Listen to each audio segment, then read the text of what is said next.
যে ব্যক্তি একজন মানুষের প্রাণ বাঁচায় সে যেন পুরো মানব জাতিকে বাঁচিয়ে দিল।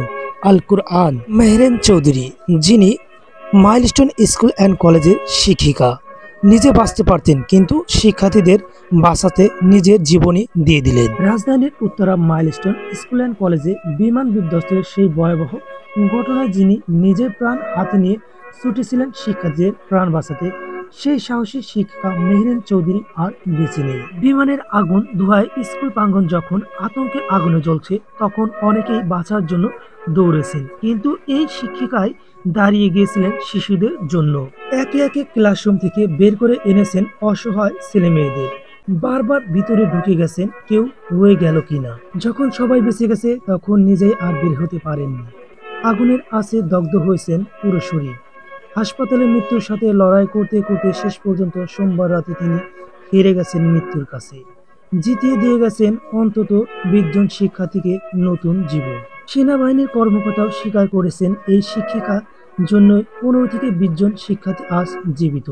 এ যেন রক্তমাখা উদ্ধার এক নতুন গল্প, যেখানে একজন মানুষ নিজের জীবন উৎসর্গ করে পুরো সমাজকে শিখিয়ে গেলেন কিভাবে মানুষ হতে হয়। এভাবেই তার জীবন শেষ হলেও শেষ হয়নি মানুষের প্রতি ভালোবাসা আর ত্যাগের গল্প। তাই তো আজ যখন আমরা ভাবি কে আমাদের নায়ক, তখন কোনো সুপার হিরো নয়, এক শিক্ষিকার মুখে ভেসে ওঠে, যিনি আগুনের ভিতর থেকেও কোমল হাতে ছাত্রছাত্রীদের বাঁচিয়ে এনেছেন। যখন কোনো মা বাবা সন্তানের মুখটা আবার দেখতে পেরেছেন, তখন সেই শিক্ষিকার দগ্ধ শরীর যেন এক একটা বেঁচে যাওয়া সন্তানের জীবনের দাম হয়ে গেছে। তাই তো অনেকে বলেছেন এমন মানুষের মৃত্যু হয় না, তার নাম লিখে থাকে প্রতিটি বাচ্চা মুখ, প্রতিটি মায়ের চোখের পানি, বাবার দোয়া আর ছাত্রছাত্রীদের স্বপ্নে।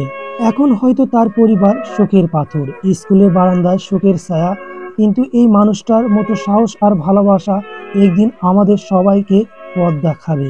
যারা তার জন্য বেঁচে গেছে তারা হয়তো একদিন এমন একজন মানুষের মতোই আরেকজনের জীবন বাঁচাবে, এই আশায় আমাদের আশা।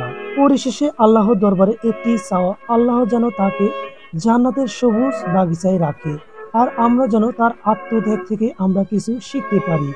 মানুষ মানুষের জন্য, মানুষ মানুষের গল্প।